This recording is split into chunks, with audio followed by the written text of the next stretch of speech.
The Invisible Princess by Faith Ringgold, artist and author and illustrator.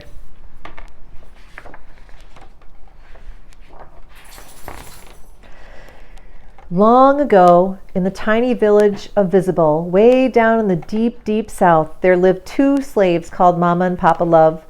They were called that because of the great love they had for children, though they had never had any of their own for fear of that Captain Pepper, the mean old slave master, would sell their child and destroy their loving family.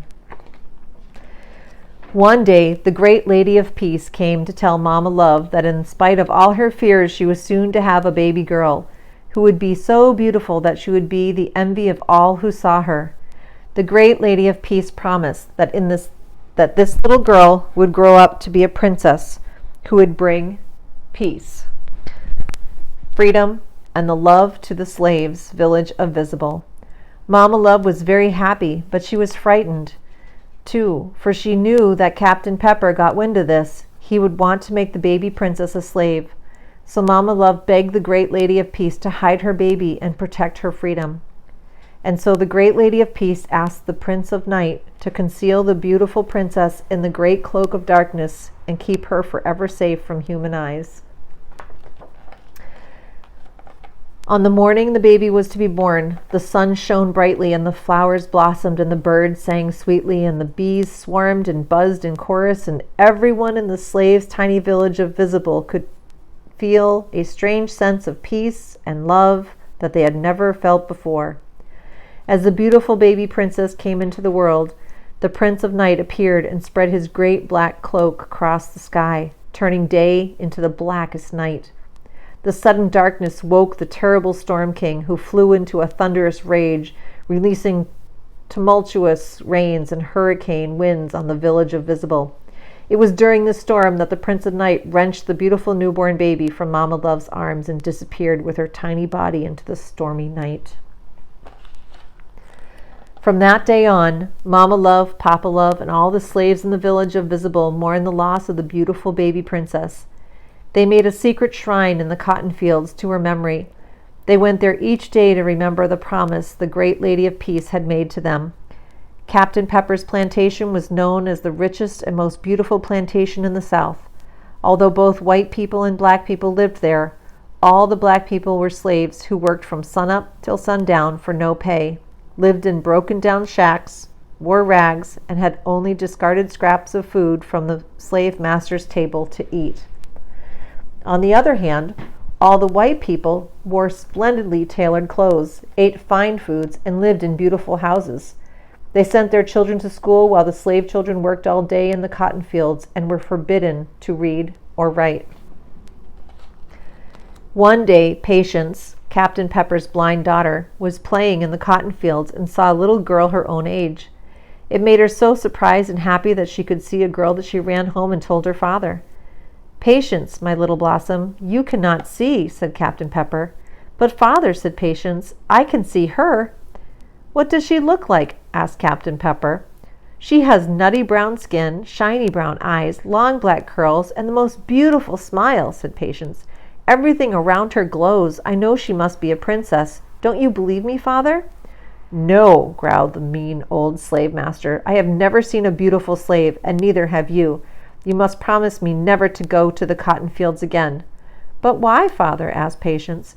"Your mother was struck by lightning in those cotton fields during a terrible storm," roared Captain Pepper. "But why was mother there?" asked Patience. "She said she went to see a miracle," replied Captain Pepper. "Mother went to see the beautiful princess who was born in the cotton fields, didn't she, father?" asked Patience. "No!" screamed the captain. "Enough about this invisible princess." "Yes, father," said Patience, thinking to herself, "that is just who she is. Not a slave, but an invisible princess." Captain Pepper didn't want Patience to know it, but he had heard about the beautiful baby who had been born to Mama Love in the cotton fields, and now he was beginning to believe it. But could there really be a beautiful slave, an invisible princess? "Well, if there is, that slave is mine," shouted Captain Pepper, "and I will find her." Captain Pepper summoned his overseers to search the cotton fields, the slave shacks, and all the surrounding woods to find the invisible princess. but she was nowhere to be found. Captain Pepper was convinced that the slaves were hiding the princess from him. He vowed to punish them by selling Mama Love and Papa Love to different plantations, so far apart that they would never see each other or their beautiful invisible princess again. Hearing her father's vow, Patience went to warn the invisible princess that her parents were in danger. "I can see you," whispered Patience. "You are the beautiful princess who was born in the cotton fields. My mother came to see the miracle of your birth, but she was struck by lightning during the terrible storm and later died. Some people think you died too. But I know you are alive because I can see you, even though I'm blind. And now my father, Captain Pepper, knows too, and he's trying to find you. He has threatened to sell Mama and Papa Love so they will never see you or each other again." The invisible princess realized that she had to warn her parents. She found Mama and Papa Love praying at the shrine. "I have come here to help you," she began. "The great Lady of Peace saved me just as you asked her to, Mama, but now you and Papa Love are in danger. She said Captain Pepper has threatened to sell you to plantations far away," she went on, tugging at her Mama's apron. "Oh, my beautiful daughter, we have prayed to see you again. Tell us what happened to you," pleaded Mama Love.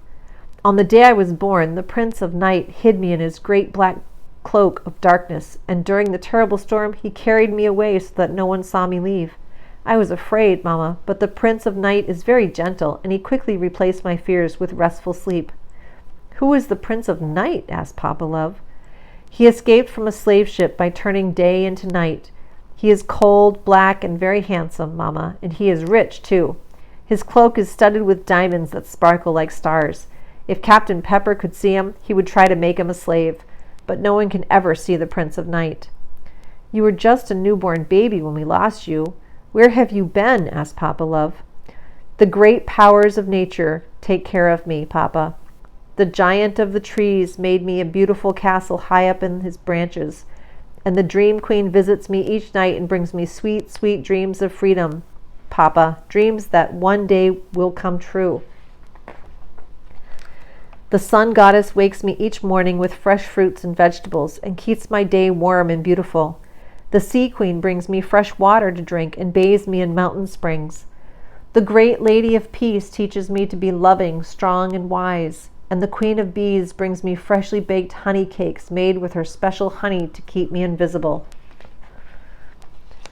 I am not afraid of Captain Pepper, because his power to destroy is no match against the creative powers of the Prince of Night, the Giant of the Trees, the Dream Queen, the Sun Goddess, the Sea Queen, the Great Lady of Peace, the Queen of Bees, and all the other wonderful powers of nature who have come to help us," said the invisible prince. At that, the great powers of nature made themselves heard. "Hear, hear!" they chorused. "No one will harm any of you ever again, and from this day on, all the slaves of the village of Visible will be free." "But Captain Pepper is a very mean and powerful slave master. How can we ever be free of him?" asked Mama and Papa Love. "I will make a batch of fresh baked honey cakes with my special bittersweet honey," said the Queen Bee.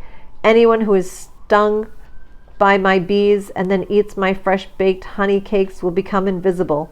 And I will spread my great black cloak over the day and make it into the blackest night," said the Prince of Night, "and the slaves of the village of Visible will disappear. Then the invisible village of peace, freedom, and love will be born," said the great Lady of Peace.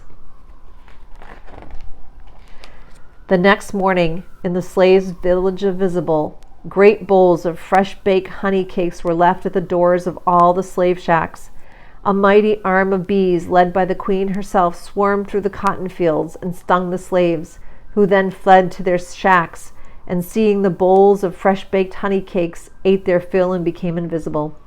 Then Captain Pepper discovered that not only was no one working in the cotton fields or in the plantation houses, but also that Patience, his beloved daughter, was gone too. "Patience, Patience," roared Captain Pepper. "Where are you? Come to me at once."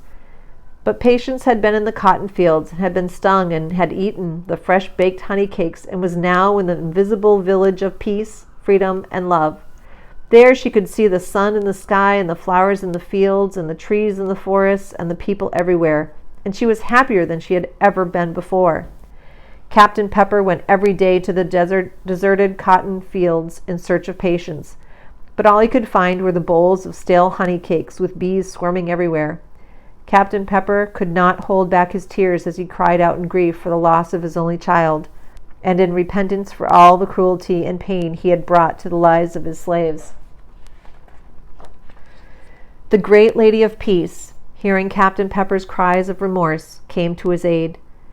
Patience, the invisible princess, and all your former slaves have a new life in the invisible village of peace, freedom, and love, where everyone is free and lives in peace, said the great Lady of Peace. To be allowed to go there, you must be stung by the bees and eat the fresh-baked honey cakes. Then you, too, will be carried to the invisible village of peace, freedom, and love. There you will lose all desire to enslave and inflict misery on others. You have only a few minutes to decide. "Oh, please, great lady, let the bees sting me," cried Captain Pepper. "I am ready to go and live in peace." After Captain Pepper was stung by the bees, he gobbled up the fresh-baked honey cakes, and the Prince of Night appeared and spread his great black cloak, turning day into the darkest night. As a terrible storm circled the village, there were loud cracking sounds, and the heavens split, and the giant of the trees bowed his head and lifted Captain Pepper up, up, up, above the jet-black clouds of night into the invisible village of peace, freedom, and love. Patience was there with the invisible princess, Mama Love and Papa Love, and all the men, women, and children who had been slaves in the cotton fields and in the plantation houses, and who were now free. There was music and dancing and storytelling, and everyone was happy forever after. When you hear the buzzing of bees, and you smell fresh-baked honey cakes, and then suddenly day becomes dark as night, and a terrible storm circles a village, you can be sure that an invisible village of peace, freedom, and love has been born, and that an invisible princess lives there. There are many such villages all over the world, and if you listen very carefully, you can hear the people of the villages singing. We live in a peaceful village, a freedom of love, in harmony with our brothers and sisters by all the stars above. We live in a beautiful village full of happiness and joy, dedicated to the freedom of every man and woman and every girl and boy.